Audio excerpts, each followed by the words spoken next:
Radhe Radhe. Episode 484। खेल खत्म। अंश अपने ऐसे यूजुअल डार्क पर्सनैलिटी के साथ आरव के ऑफिस में था। Grey shirt and black pant के आठ उसने ओवरकोट पहन लिया था, कैरी किया हुआ था पैंट के साथ में। अंश ने जब कहा कि सानवी उसकी बेटी है तो रागिनी बस बेहोश ही होने वाली थी। उसने हैरानी से कहा, क्या सानवी आपकी बेटी है? उसने सानवी को देखा। इसका मतलब वो पिछले साल 5 सालों से उसे बुली करते आ रही है। जिसे वो बुली करते आ रहे हैं वो सानवी रायज़ादा शहर के मशहूर परिवार के बिलोंग करती है। उसने उसे कभी पता चलने क्यों नहीं दिया कि वो अंश रायज़ादा की बेटी है। वो कभी आरव को देखती तो कभी अंश को। इस आरव ने भी उसे कभी नहीं बताया कि वो कौन है। उसे लगा जैसे अब तो वो गई काम से। आरव उसे देखकर हैरान था। सानवी अपने डैड के पास आई और उसके हाथ को पकड़ते बोली, डैड, हमने कहा था हम सब संभाल लेंगे, आपको यहाँ आने की ज़रूरत नहीं थी। अंश ने उसके सर पर थपकी दी और मुस्कुराते हुए बोला, मैं यहाँ कैसे नहीं आता, मेरी प्रिंसेस को मेरी ज़रूरत थी। सानवी ने अब कुछ नहीं कहा। अंश ने आरव को घूर कर देखा और उसके पास आते हुए बोला, आरव, मुझे उम्मीद नहीं थी। तुम पर यकीन करना मेरी सबसे बड़ी भूल थी। तुमने मुझसे वादा किया था कि तुम मेरी प्रिंसेस का ख्याल रखोगे, पर तुमने मेरा भरोसा तोड़ दिया। अब मैं अब तक चुप था क्योंकि मैंने प्रिंसेस को वादा किया था कि मैं उसके कहे बिना कुछ नहीं करूँगा।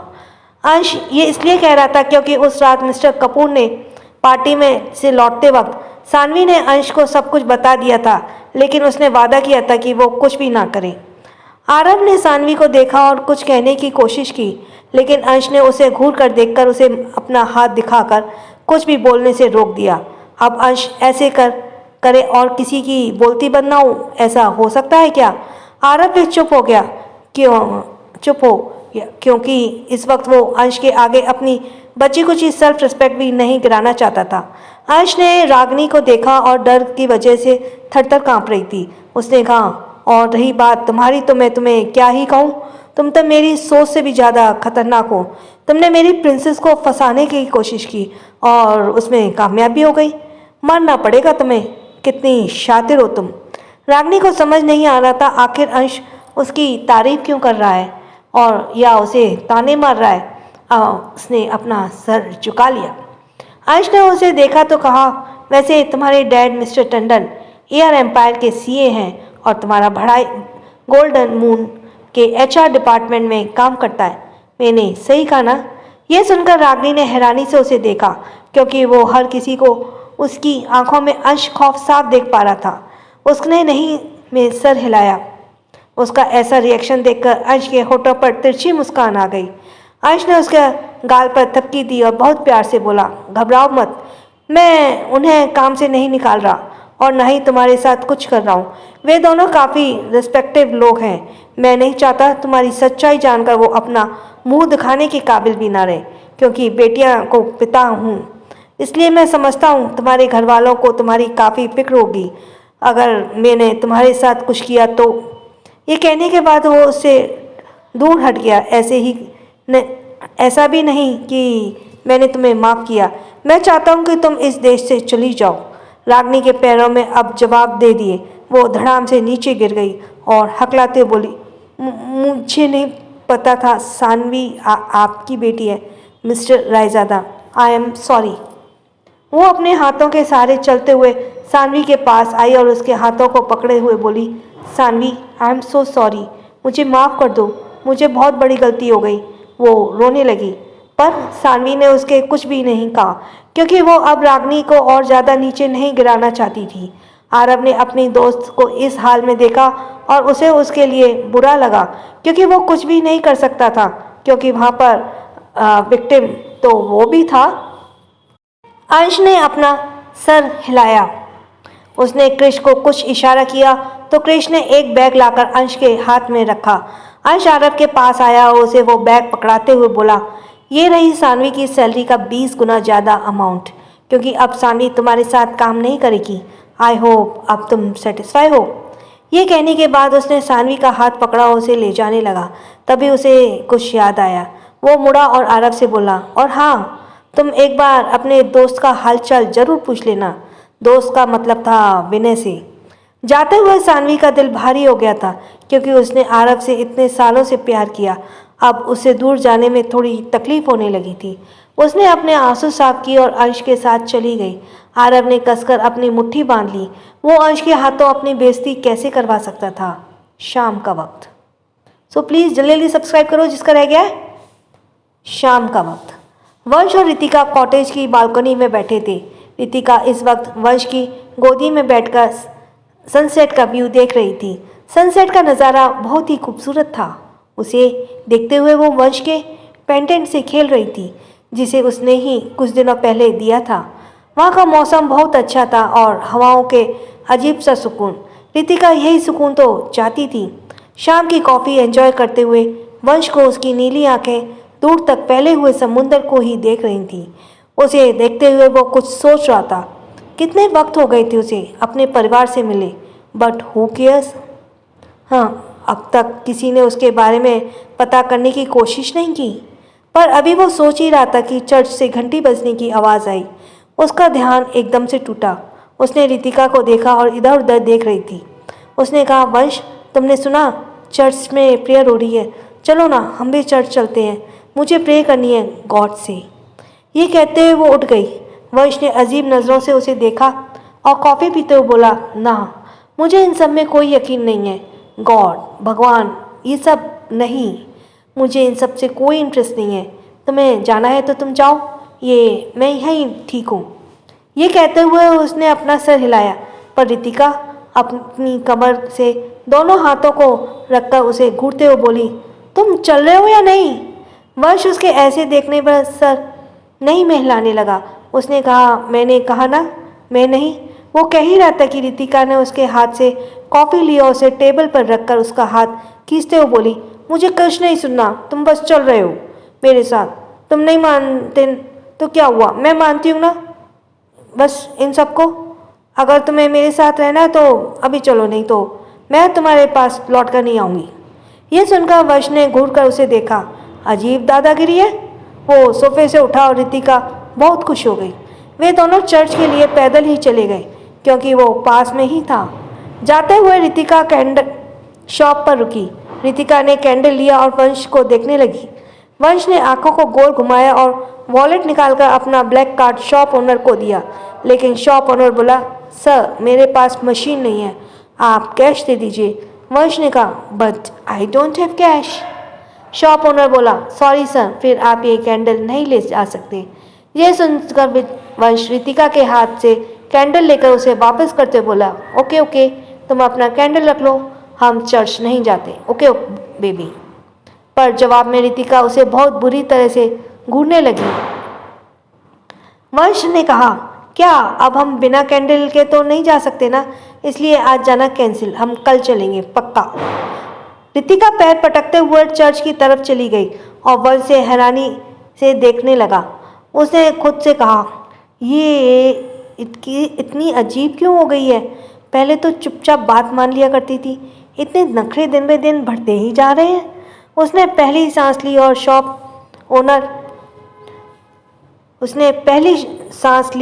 शॉप ओनर को देखने लगा।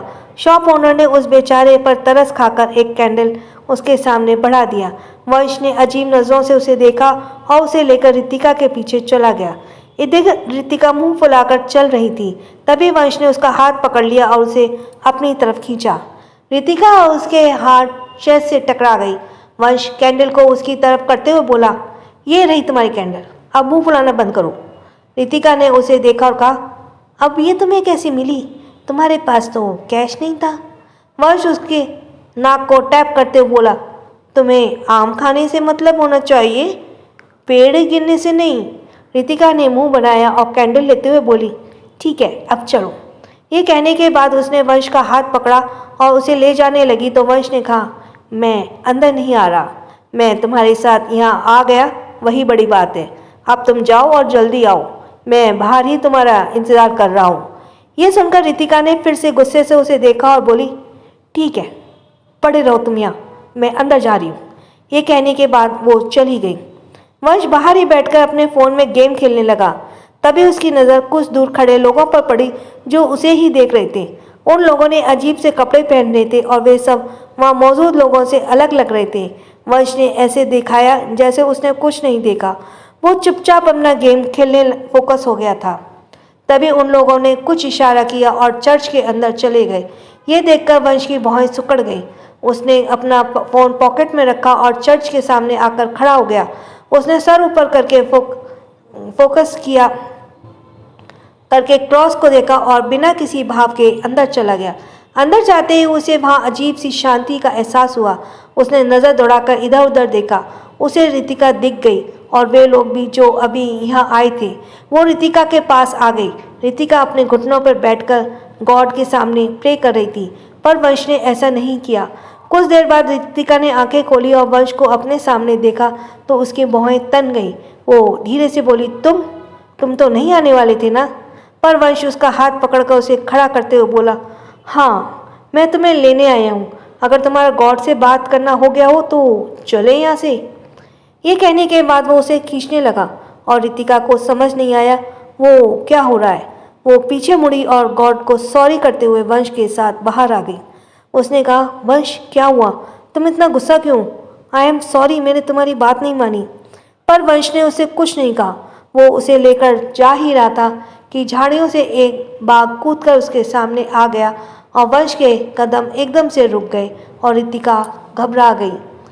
जिसका सब्सक्राइब करना रह गया वो जल्दी जल्दी से सब्सक्राइब करें, सिर्फ एक सिंगल टच सब्सक्राइब बटन पे और हो गया सब्सक्राइब।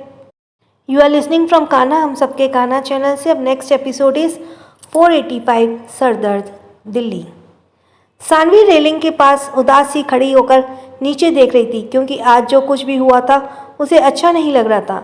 वो जानती थी अब उसके डैड ने कॉन्ट्रैक्ट तोड़ने की बात कही थी। अब आरव को कितना गुस्सा आया होगा। वो उसके बारे में नहीं सोचना चाहती थी, लेकिन वो मजबूर थी। एक तो इतने सालों का प्यार और दूसरा आरव का बिहेवियर। वो अभी सोच ही रही थी कि उसकी नज़र रूहानी और आयश पे पड़ी, जो ऑफिस से एक साथ आ रहे थे। उसने नोटिस किया आजकल आयश वक्त पर घर आने लगा था, नहीं तो वो डिनर के बाद ही आता था।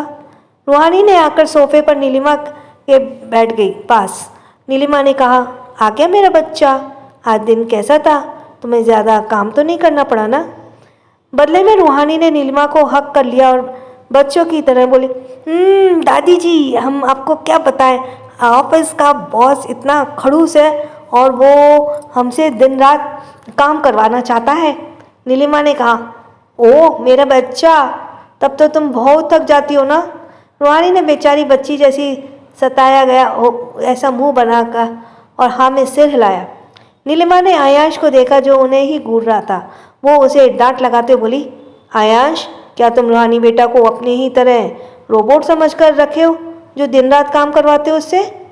कुछ तो रहम करो, मेरी फूल सी बच्ची का क्या हाल बना दिया तुमने।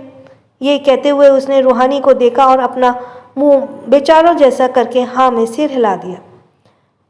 आयश मेड से पानी का गिलास लेते हुए बोला, दादी, कुछ दिनों पहले इसने ही जिद की थी काम करने के लिए, और अब जब काम इसके बस से बात नहीं हो रहा तो ये कंप्लेन कर रही है। रूहानी ने घूरकर उसे देखा और बहुत प्यार से बोली, आयश ही लगता है आज आपका पूल साइड सोने का मन है। आयश ने यह सुना और उसके मुंह से पानी बाहर आ गया जो वो पी रहा था। उसने हैरानी से उसे देखा, ये लड़की इतनी सी बात के लिए उसे कमरे से निकालने की बात कर रही है। तभी उसकी आयश की नज़र भी सानवी पर पड़ी जो उन्हें ही देख रही थी। उसका चेहरा सीरियस हो गया। वो सोफे से उठते हुए बोला, मैं फ्रेश होकर आ रहा हूँ, और उठकर सानवी की तरफ चला गया। सानवी ने उसे आते देखा तो सीधी खड़ी हो गई। आयश ने कहा, मुझे पता चला ऑफिस में क्या हुआ। मैं वहाँ आने वाला था, लेकिन मैं जानता था डैड के रहते हुए मुझे वहाँ आने की ज़रूरत नहीं थी। तुम ठीक हो ना? सानवी ने हाँ में सिर हिलाया और धीरे से बोली, हाँ भाई, आई एम फाइन। पर आयश उसकी उदासी समझ रहा था। उसने उसे गले से लगाकर बोला, आई एम सॉरी, मुझे चीज़ों का ध्यान रखना था। मुझे ध्यान रखना था 4 साल पहले जो हुआ वो रिपीट ना हो। सानवी ने कुछ नहीं कहा। आयश उसके बाल को खराब करते हुए बोला, उदास मत हो, वक्त रहते सब ठीक हो जाएगा। नहीं तो मुझे खुद पर बहुत गुस्सा आता कि मैंने गलत हाथों में जाने दिया। सानवी बोली, नो भाई, इसमें कोई आपकी कोई गलती नहीं है। हमें लगा था हम सब संभाल लेंगे, पर आयश बीच में बोला, कोई बात नहीं, तुम जाओ और जाकर फ्रेश होकर आओ। चलो आज हम साथ में डिनर करते हैं। सानवी ने हामिद से रिलाया। रूहानी नीचे से सब देख रही थी। कुछ देर बाद सबने खाना खाया और आराम करके कमरे में चले गए। आयश ने रूहानी को देखा जो मिरर के सामने बैठकर अपने सर को दबा रही थी। उसकी आंखें बंद हो रही थी। ऐसा लग रहा था जैसे वो काफ़ी थक गई थी। उसने कहा, ये तुम क्या कर रही हो? क्या सर में दर्द है? उसकी आवाज़ से रूहानी ने धीरे से आंखें खोली और बोली, हाँ बस थोड़ा सा, पता नहीं अचानक से दर्द करने लगा है, शायद काम की वजह से होगा। आयश जी, हमने सर पर थोड़ा मसाज कर दीजिए ना, हमारे सर को थोड़ा आराम मिल जाएगा। अभी सब सो गए होंगे, नहीं तो हम दादी जी से करवा लेते। ये सुनकर आयश हैरानी से उसे देखने लगा। उसने कहा, मैं? रूहानी ने हाँ में सिर हिलाया। आयश बोला, ठीक है, यहाँ बेड पर आकर बैठो। रूहानी खुश हो गई। वो बेड पर आकर बैठ गई और आयश उसके पीछे घुटनों पर बैठ गया। उसने ऑयल लिया और रूहानी के सर पर मसाज देने लगा। जैसे ही उसकी लंबी और जादुई उंगलियां रूहानी के सर में घूमने लगी, रूहानी ने रिलीफ में गहरी सांस ली और आंखें बंद कर ली। आयश बोला, किसने कहा इतना स्ट्रेस लेने का? मैंने तुम्हारे मैनेजर से बात करूँगा, तुम्हें बाहर ना भेजे और ऑफिस का ही काम दे दे। उसकी बात पर रूहानी हंसते हुए बोली, नहीं आयश जी, ऐसा नहीं है, हमें काम करना अच्छा लगता है, लेकिन पता नहीं क्यों पिछले 2 दिन से हमारे सर में बहुत दर्द हो रहा है। कल तो काम था, आज ज़्यादा हो गया। कल तो कम दर्द था, आज ज़्यादा हो गया। ये सुनकर आयश की उंगलियों में हरकत करना बंद हो गई और वो परेशान होते बोला, और तुम मुझे अब बता रही हो? मैं अभी मॉम को बुला कर लाता हूँ। वो बेड से उठकर जाने लगा तो रूहानी ने उसका हाथ पकड़ लिया और बोली, नहीं, उसकी ज़रूरत नहीं है। आपने अभी जो मसाज दिया ना, उससे दर्द से थोड़ी राहत मिली है। अब आप थोड़ी और देर कर दीजिए ना। ये कहते हुए वो अपनी बड़ी बड़ी आंखों से आयश को देखने लगी। आयश आंखें छोटी करके देखा और उसी तरफ उसके सामने आकर खड़ा हो गया। रूहानी ने उसकी कमर को हक कर लिया और आयश उसके बालों में उंगलियां फेरने लगा। तभी उसने महसूस किया रूहानी के बाल बहुत झड़ रहे हैं। सुबह भी उसके बेड पर उन्हें देखा था। उसने रूहानी से कहा, ये तुम्हारे बालों को क्या हो गया, इतने झड़ क्यों रहे हैं? रूहानी उसी तरह बोली, पता नहीं, आजकल इन पर ज़्यादा ध्यान देने का नहीं होता ना, इसीलिए होगा। आप वो छोड़िए ना, आप मसाज कीजिए, हमें अच्छा लग रहा है। आयश ने कहा, आई थिंक तुम्हें इसे इग्नोर नहीं करना चाहिए। देखना, कुछ ही दिनों के बाद तुम्हारे सर पर एक भी बाल नहीं बचेगा। उसके बाद पर रूहानी ने अपना चेहरा ऊपर किया और उसे देखते हुए बोली, क्यों?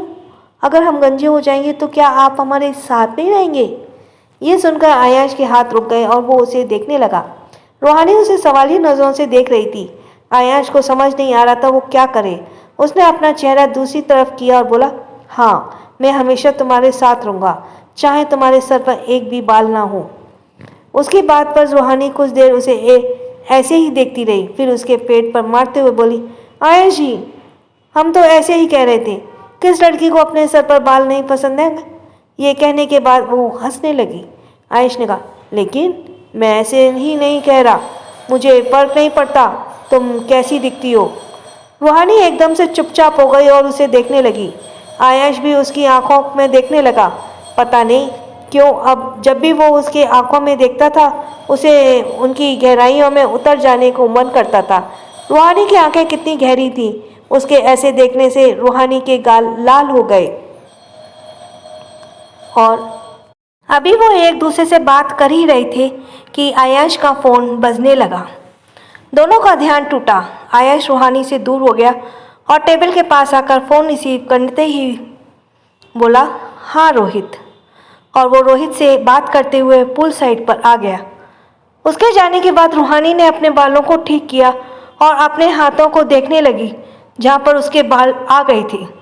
उसने उन्हें इग्नोर किया और बेड पर आकर लेट गई। क्योंकि उसे सर दर्द में राहत मिल रही थी, इसलिए जल्द ही सो गई। आयश कुछ देर बात करके बाद कमरे में आया तो पाया रूहानी सो गई है। उसे देखते हुए उसने गहरी सांस ली और उसके पास आ गया। रूहानी का चेहरा लैंप की रोशनी में दमक रहा था। आयश ने हाथ बढ़ाकर उसके चेहरे पर आ रहे बालों को कान के पीछे किया और अच्छे से ब्लैंकेट से कवर करके लैंप ऑफ करके स्टडी रूम में चला गया।